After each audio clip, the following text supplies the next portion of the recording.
Tasha was trying to save the prince from her mother and sister's evil plan. Unfortunately, she missed a step. She lost her balance and fell all the way down from the top of the staircase. Tasha turned toward her sister. We just need to watch her tonight. When she leads someone into Purity's room, we'll know who the real prince is. The sisters exchanged a determined look. For the first time, they were not afraid of their mother.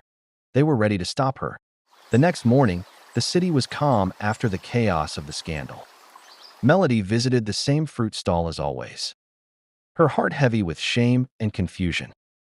The old fruit seller greeted her with a gentle smile. You look troubled, my lady, he said kindly. She sighed. It's my family. The newspapers say terrible things, and I don't even know what to believe anymore. He studied her quietly. You're kinder than they say, he replied softly.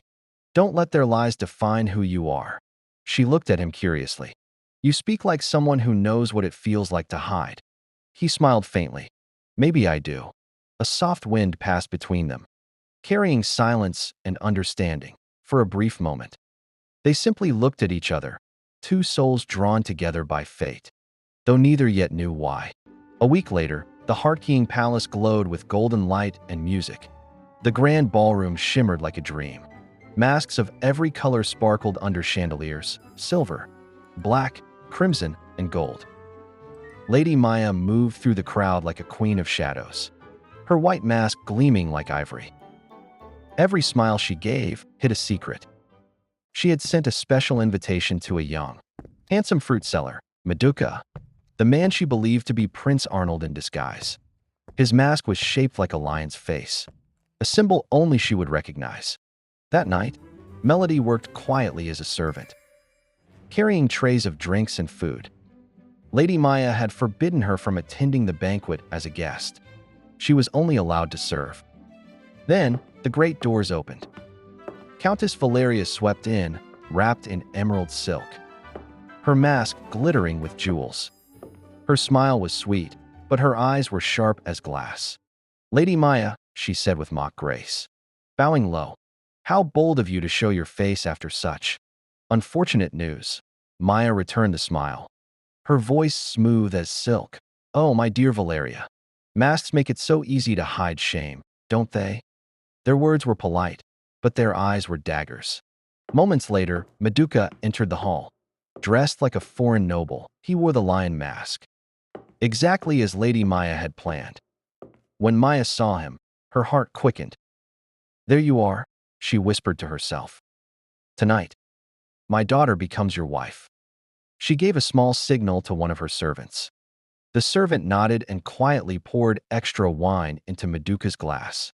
Wine laced with sleeping herbs. Everything was going according to plan, until a voice came softly from behind her. Lady Maya? The voice said firmly. I am watching you. Maya spun around, but there was no one there. Only the music, the masks, and the flickering candlelight. Her hands trembled slightly. She scanned the crowd, but saw nothing unusual. Then her eyes caught sight of Countess Valeria, standing across the ballroom, her green mask shining like a serpent's scales. She was smiling. Maya's jaw tightened. It's her, she thought. She's watching me. But what Lady Maya did not know was that two other pairs of eyes were watching her too. Her own daughters, Teresa and Tasha, hidden on the stairs above. Lady Maya watched from her corner of the ballroom, her mask gleaming like ivory under the chandeliers. The music swelled as she studied the lion-masked young man across the room.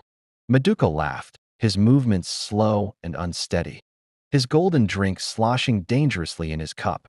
Perfect, she thought. Just perfect. Her servants, silent and swift as shadows, circled near him. With each toast, each celebration, they poured a little more of the spiced wine she had prepared, sweet and strong, laced with the faintest scent of nightshade. By the time the midnight bell rang, Maduka's steps faltered completely. His lion mask tilted to one side, and his words slurred like melting wax. Lady Maya's eyes gleamed through her mask. With the smallest flick of her wrist, she gave the signal. Two servants appeared at once, faithful, invisible hands of her will, and caught Maduka before he stumbled. Take him, she whispered, to Purity's chamber. Now, the servants nodded, and quietly slipped through the side doors, leading the half-conscious young man up the marble staircase. No one noticed. At least, that's what Lady Maya believed. From the shadowed edge of the balcony, two pairs of eyes had seen everything. Tasha and Teresa exchanged a horrified glance. "She's doing it," Teresa breathed. "She's really doing it." Tasha's heart thundered. "Not if I can stop her." Without another word, she bolted for the grand staircase, her gown sweeping behind her like a trail of fire. The marble steps glittered with candlelight, and the music below swelled louder, as if the orchestra itself wanted to drown out her footsteps. "Wait, Tasha!" Teresa cried, reaching out, but her sister was already halfway up. Tasha's pulse raced. The air seemed heavier with every step. She could still see the servants ahead, half hidden by the twisting hallway. She was so close, so close. Then her foot caught the edge of her gown. The world spun. A single, piercing scream cut through the music. Tasha fell, her body tumbling down the stairs like a broken doll. Against the marble floor, gasps filled the ballroom. Music stopped mid-note. "Tasha!"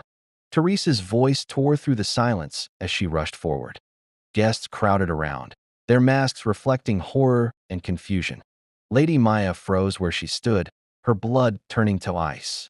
For one terrible moment, the world seemed to stop, Tasha lying motionless at the foot of the stairs. Then chaos erupted. Servants shouted for help. Guests whispered in alarm.